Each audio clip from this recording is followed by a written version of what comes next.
Okay guys, ayan. Mag-unbox tayo ng bagong gadget ng ating kaibigan. At ito ay monitor.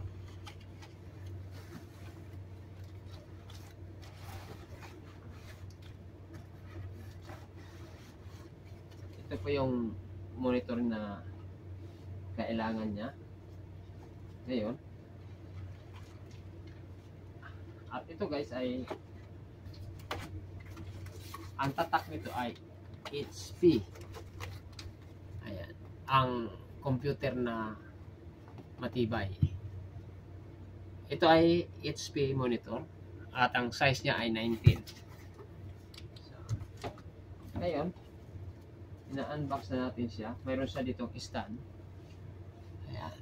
Mayroon siya ditong stand. Ayan. Mayroon siya ditong stand. At mga cable na HDMI. Tingnan natin siya kung mayroon siyang HDMI.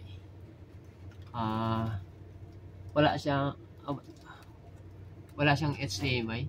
Iba yung ano niya. Ang computer ay wala siyang HDMI. So it means na lumang model. Pero pwede naman itong kabitan ng HDMI na loob.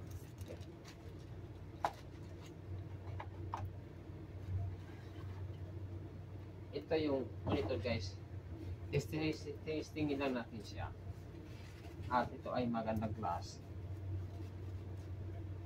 Magandang class itong monitor na ito guys. Yeah.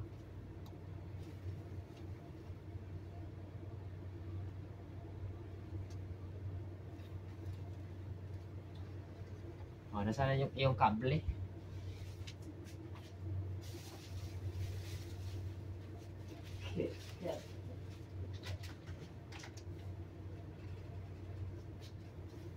Mayroon na siyang bago rin keyboard. Mayroon siyang mouse at saka keyboard. Install natin yung camera.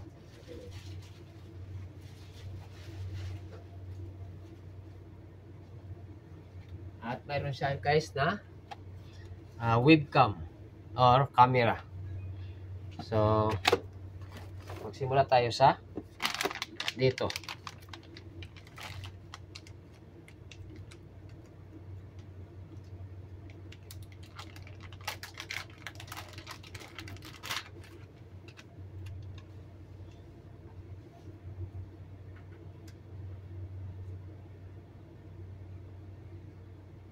At mamaya ibabalik din natin to kasi iuuwi niya na ng Pilipinas. So ikakabit natin siya dito sa ganito, ibababa natin yung ating camera kasi hindi pala mailalapit kasi nasa stand na mahaba. So babaguhin natin.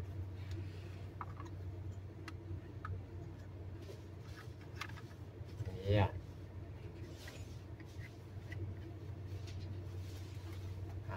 Ito ay tumataas. So, kita nyo, parang alimango lang. So, ililipat natin tong ating camera. Ayun.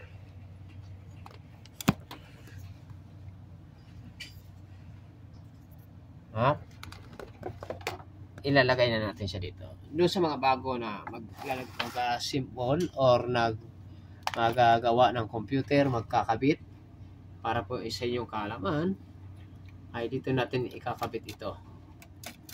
Yan. Ito ay para rito. Yan. So ikakabit na natin. At mamaya yung ating kasama, yung may-ari nito, kasi hindi naman ito sa atin, yung may-ari nito ang magtatanggal mamaya para alam niya kung paano baklasin.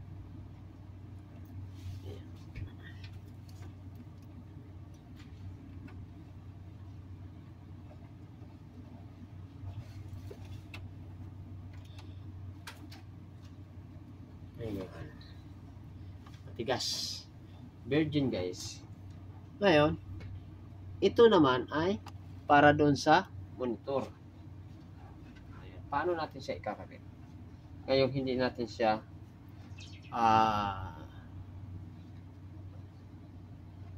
hindi natin kinabit yung stand. So, kailangan bahala na siya mag-assemble sa stand. Kakabit lang natin to para may matutunan siya pag baklas.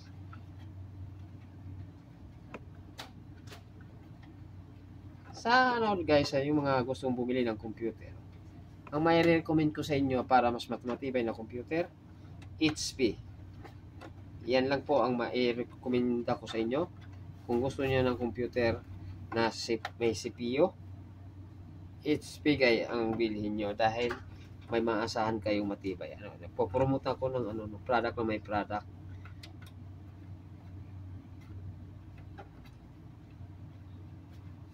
Galing ko, no?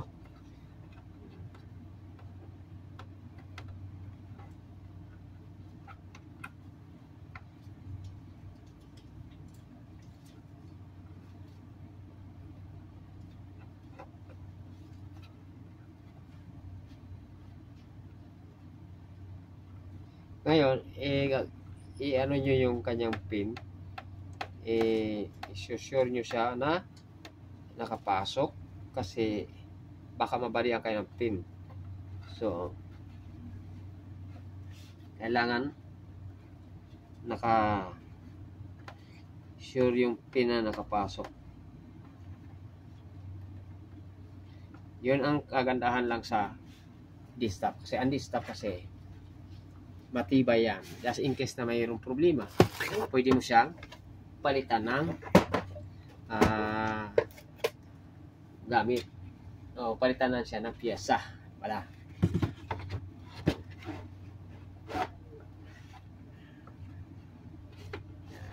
Lalagay natin siya dito pansamantala kasi para hindi masira ba. Ayan. Yung power supply niya ng laptop, CPU, ilalagay din natin to. Ito yung power supply ng tawag yan yung monitor. So, itatabi natin to kasi kailangan natin siyang ibalik mamaya. Ayan. Ito importante ito guys para hindi mabali yung pin. Ngayon siya, ang pagbabaklasin natin pag naikabit na natin kasi para may alam siya kung paano niya binaklas, paano niya na ikabit, paano niya pala ikakabit. Mali yung words ko. So ito guys, para dito yan, para yan dito sa power supply. Yun. Ngayon iangat natin siya ng konti para makita niyo mamaya. So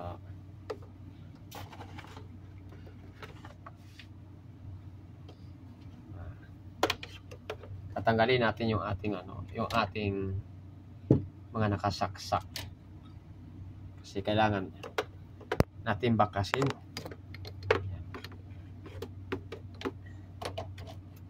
Yun.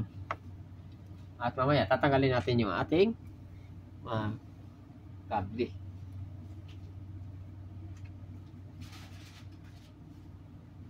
Nasaan ang nasaan yung kable? Ito?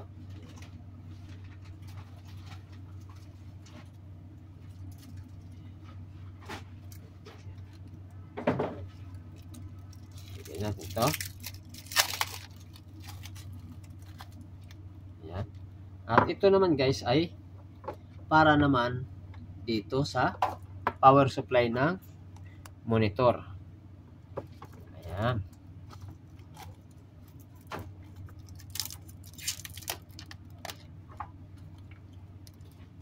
Doon sa mga yung mga walang alam, magpaturo kung paano magkabit ng CPU. Ayan. CPU or mag-assemble ng CPU. Ayan. Ngayon, dahil nakakonect na silang lahat, ikakabit natin ito Mamaya natin pala ikabit yan. Unahin natin muna itong mouse and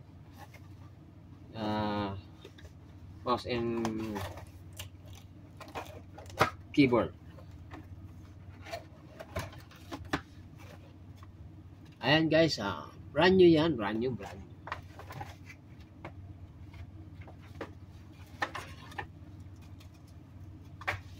Ayan.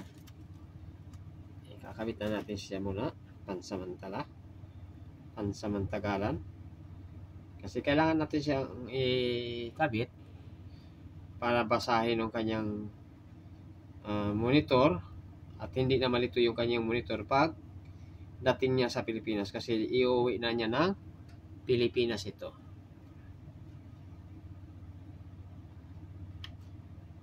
At magsisimula na rin sila sa kanilang business at sa pag-live, kasi tinuruan natin siya mag-live at gusto ko siyang matutong mag-live para mayroon tayong group, diba? Ngayon guys, kailangan natin pihitin kasi bakit ba nagkaan? Ayun. Nagulat ako eh. Ayan. Ayan. Lagay natin yan dyan. At ito yung tinatawag na daga. Mouse. Hindi na natin siya alisin sa sa pagkasaksak. Nauutot pa ako. Ayun. Bumigay na yung utot ko. Itatabi natin ulit ito kasi kailangan niya yan mamaya isa ulit. Ayan. Utot ako ng utot, kain ng itlog. Ayan. Pag kumakain kayo ng itlog guys, asahan yung utot kayo ng utot. Ayan. Ayan. Ito ngayon ang mouse, ikakabit natin siya dito. Kakabit na sa lahat. Ngayon, kailangan natin siyang i-on yung ating power supply. Ayan. Ayan. Ayan, umilaw na siya guys. Umilaw na yung kanyang power supply. Ayan. So, kailangan natin siyang i-on. Nasaan ba yung on? On. Ayan. Ayan.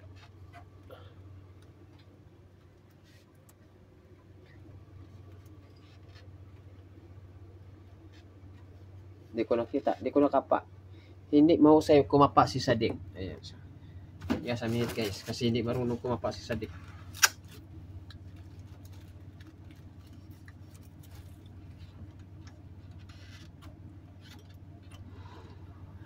Ayan, umilaw na. Ayan, umandar na guys. Ayan. Umandar na yung power supply. Ayan. At pahiramin natin siya ng intercable power supply ng internet. Pahiramin natin muna sa sandali kasi kailangan natin i-access yung camera. Ayan.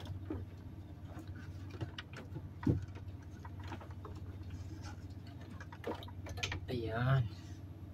Ayan, maiksi yung ating cable. So, kailangan natin siyang isod-isod. Isod-isod. Nasaan ba yung nito? Ayan.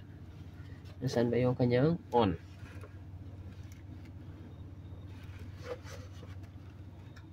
On.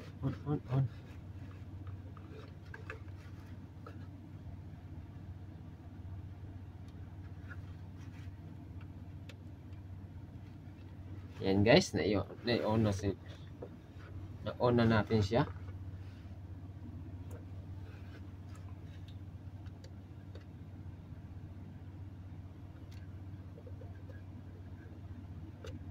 Nagalaw yung yung kable.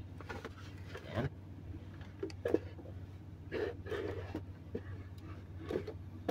Nagre-reading na siya guys.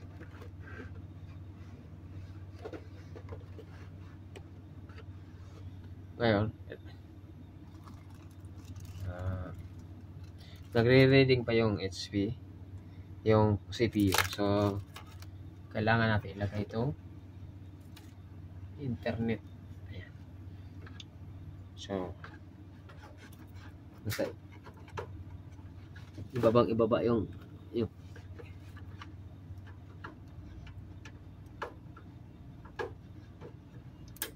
ayan.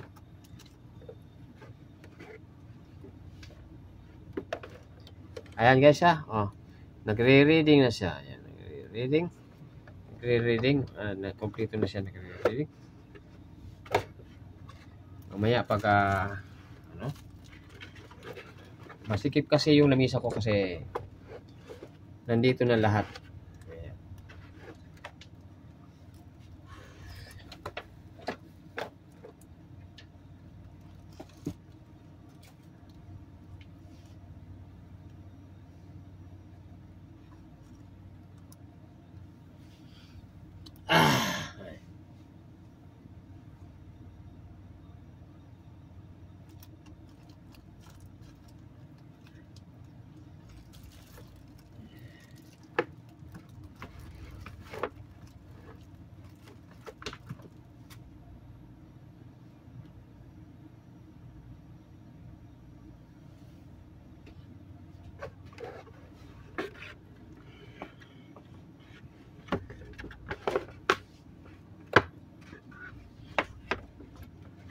Natanggal yung ating guys.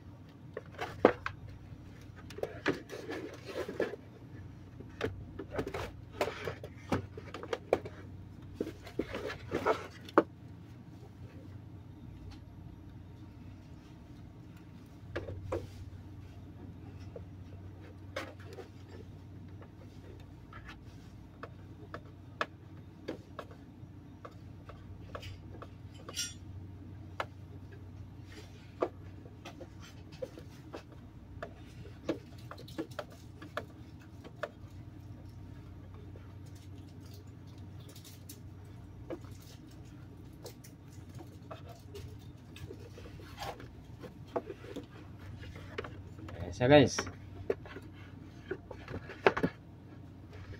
ayan ang problema natin. Paano natin siya patayo? So, patatayo natin siya. Pilitin natin siyang tumayo. Kahit wala siyang stand, pilitin natin siyang tumayo. Sandal siya natin sa aking monitor.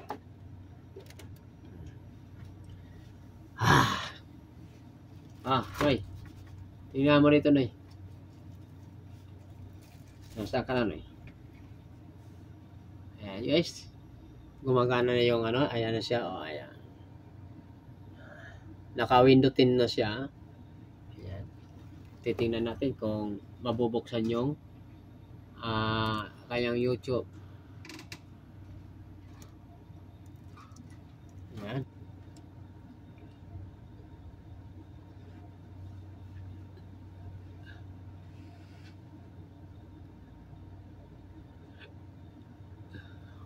Ito pala ay Noy. Ano ito?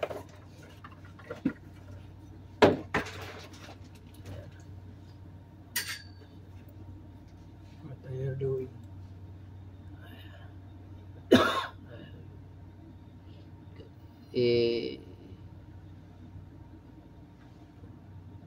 Pwede mo rin siyang ilagay yung ano. Dapat yung anak mo na lang maglagay ng Gmail. Huwag yung Gmail mo.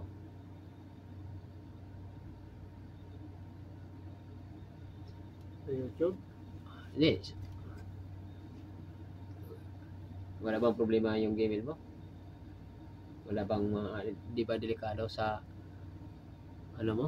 Sa partner mo? Wala. Sige. Kasi kailangan i-access yung Google para ma-open lahat ng ano.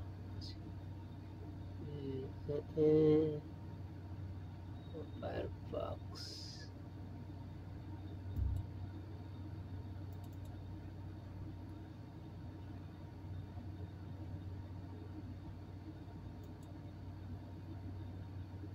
Gmail.